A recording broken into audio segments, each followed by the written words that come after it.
Well, let's start with some baseball, John. And we're what, a day away from a game, or 2 days away for the Mariners? I think Friday is their first game. We played a cut earlier from Julio where he was expressing optimism about the team. He's excited that they brought back the crew and painting that as a positive, that there weren't changes, and it's the same guys, and he doesn't care what anybody thinks about that if they think differently, which I appreciate because I felt like he was talking to me. And I hope to be wrong about this season and them not being aggressive in the offseason. But it seems impossible to understate how crucial it is for him to get off to a good start, is it not? He is perhaps the most important player in the American League. Now, we can talk about most valuable, most talented, etc.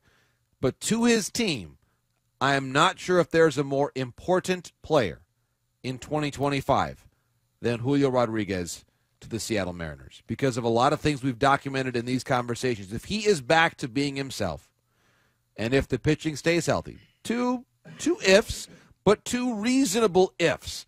I'm not asking Dylan Moore to hit 90 home runs. These are reasonable asks. Keep the rotation healthy, more or less, and then have Julio play like the player that he was signed to be. And if he can do that, they believe there's more in there for Polanco, that he could be solid for a full season.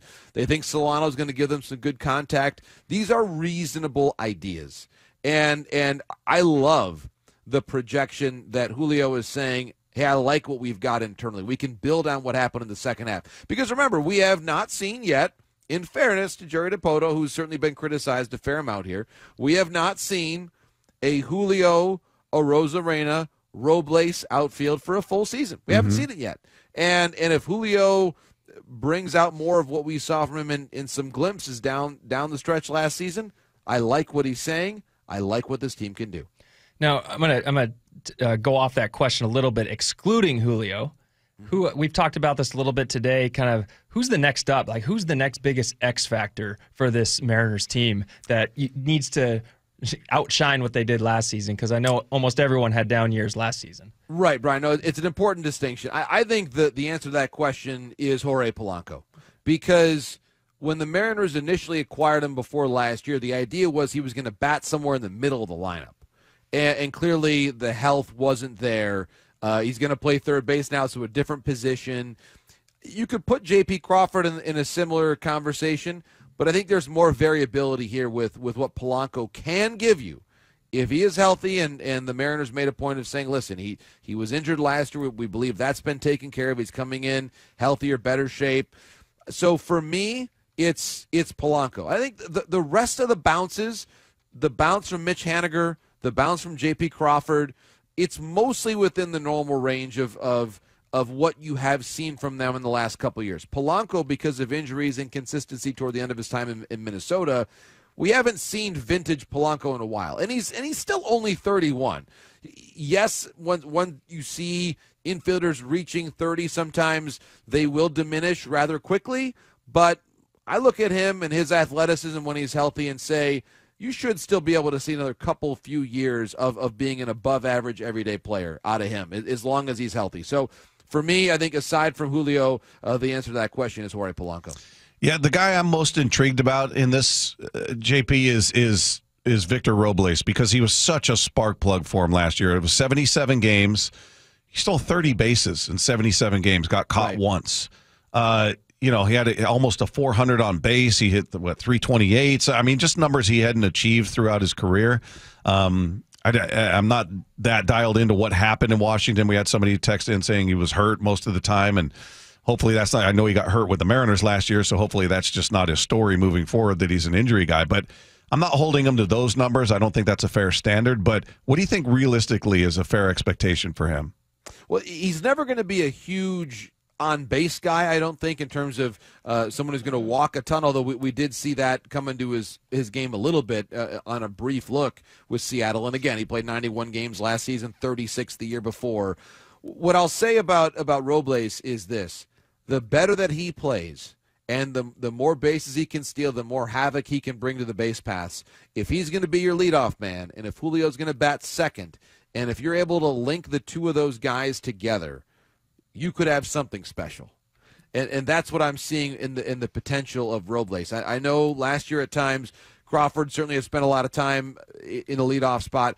I look at Robles as being a much better fit in that role than what JP can offer right now. I think JP is a better last third of the lineup type of a player for you to then flip the lineup over. Maybe he and Moore are two of the guys towards the bottom, then flip it over and get it back to Robles. I think JP still can be a really good player. I just don't think JP is their best option at leadoff right now. And so Robles, for me, a little younger than JP, a little more dynamic, a little more of a threat on the bases right now. So I put Robles there, and I actually like the complementary nature of if you go Robles, J-Rod, then you put in the switch hitting bat with Raleigh, and then I think you probably go Rosarena fourth just to make sure that you're at that point in time going more left, right with a switch hitting bat. That's what I like. And so if we see that Robles, J-Rod tandem at the top where they become a true partnership, and if you tell me the number of times Rodriguez drives in Robles, or you tell me the number of times that is your starting lineup leadoff man number 2 hitter, I think those fundamental numbers are going to go a long way toward the Mariners being successful here in 2025. Now, let me ask you this. I know 162 games is a lot of games to play in a sport, and a lot of changes happen. You know, the odds are the lineup for opening night isn't going to be the same in August or September for the Mariners. So are there some young guys, some guys in the Mariners farm system that you would expect to be brought up and could have a potential impact on this team this season? Well, it's interesting, Brian, because I think a lot of different services that rank prospects and those that have looked at the Mariners system, they tend to focus a lot on the middle infielders. And there are those that say that Emerson, who is only 19 right now, has potentially the higher ceiling than Young.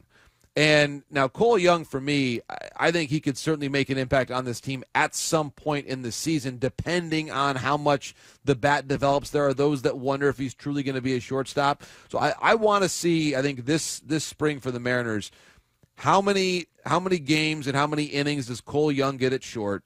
Does he prove that he is a potential major league shortstop now? And if he's not, do you then get him more reps at second base so that way he could potentially fill in if there's an injury to Solano or Moore over at second, that Young becomes the call-up at second base? The other piece of this is Harry Ford behind the plate.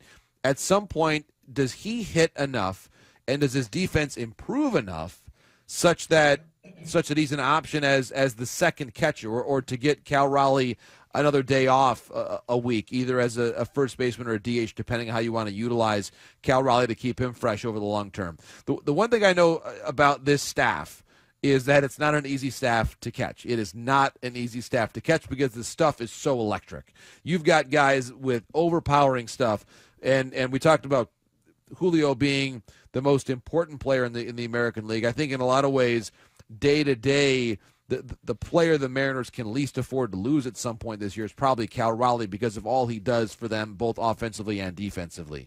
And so, even if you're giving Cal a day off, the task for Harry Ford is immense to make sure that he would be able to handle things defensively. Maybe you try to pair him up with someone that is a little easier to catch, although, again, the stuff in this rotation is pretty overwhelming from 1 through 5. So that to me is the question. Has Ford's defense improved enough, or does he work out enough in the outfield to where that becomes an option? That was certainly mentioned at different times 1 year ago. So I think probably in terms of the best potential near-term impact for this team, I would say Young and Ford stand out to me. Is it, we're all hoping for a lot of things to happen. We're hoping for everybody to bounce back. We're hoping that the rotation can stay healthy as it has, which you know better than anybody in baseball is just, it feels like it's not a matter of if, but when a pitcher's going to go down, and they've been really fortunate outside of Brian Wu with a couple of little, moments here and there. But is that, I just feel that in that you don't give yourself any slack. That there's a lot of ifs. If all these guys take that step forward, you're not allowing for any regression from anybody else. There's my problem with their game plan, if you will, going into the season. Do you see it that way? Well, I do in the sense that it is very challenging to expect a staff to be as healthy as the Mariners were in 2024. And I think that's one of the reasons why missing the playoffs was so devastating to Mariner fans, because they're great baseball fans and they know that the odds of any group of starting pitchers, any group of 5 making all but 13 starts for your team in a given season in these modern times, it's almost unheard of, if you want to be honest. I mean, think about that. The Mariners had 4 different guys who threw more than 175 innings for them last year. 4. And the Dodgers, I believe, and I'm checking it right now, they had none. The Dodgers, their top innings guy was Gavin Stone at 140, and then Glasnow at 134. And if memory serves, neither of them were part of their playoff rotation. Neither of them. I mean, they still won the World Series. It's just, now the Dodgers, we should be careful to not ever ascribe anything and say, well, if the Dodgers did it, then we can too. Well, they've got a few guys named Shohei, Mookie, and Freddie that made it all work. But the Dodgers, as smart as their front office is, and this is where if you've got the formula like the Mariners do to figure out how to keep your starters healthy, even if it's for 1 year, the Dodgers use 17 different starting pitchers. 17! And they won the World Series. I remember there was a time within my era of covering baseball when the Mariners had 5 starters all year long. It was, I think, 22 years ago with Mesh and Pinheiro and Moyer and Garcia and Franklin, I believe, was the 5. So but that era is gone. So the Mariners, yes, they need to be realistic that the odds of the same health track record continuing on forward one more year is probably unlikely, but they've done, I think, a decent job of building in some depth. And let's remember that anybody coming up from this farm system has been raised by the same overall pitching plan that yielded this rotation for the ages that we saw last year. So I do think you can second-guess the Mariners about a lot of things and spending and different decisions they've made, but you got to hope that Emerson Hancock is ready and able to make an impact on this team if needed at some point here in 2025. You know, John, you brought up a good point talking about Cal Raleigh, and we talked about this yesterday on air about there was a recent ranking that ranked him as the 3rd best catcher in Major League Baseball. And some of the arguments against him were the fact that he gets to catch for the staff that the Mariners have, and that it's just easier. But then you said, their stuff's electric. There's a lot more movement, so it could be actually more difficult to catch for a staff like that. And yeah.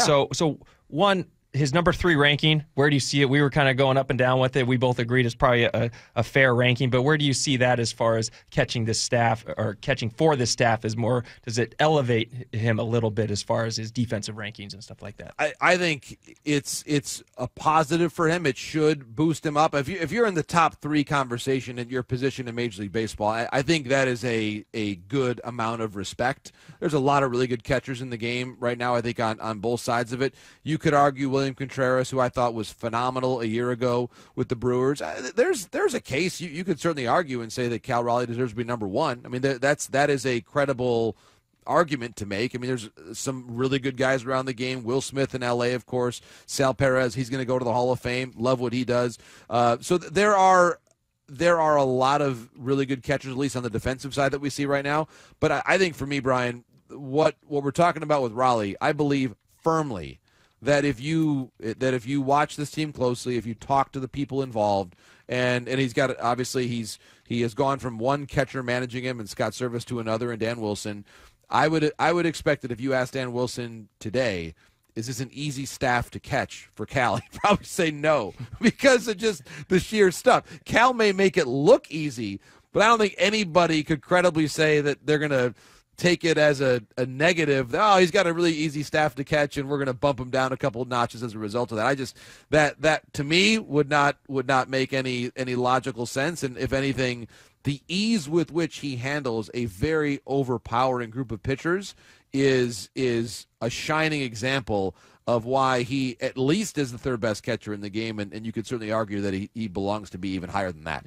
Hey, what do you make of the situation in Boston with Rafael Devers and his response to the idea of him moving off of third base, being a DA? I mean, he was I guess I give him respect for being blunt and to the point and not hiding it. He's just flat out, no, I play third. No.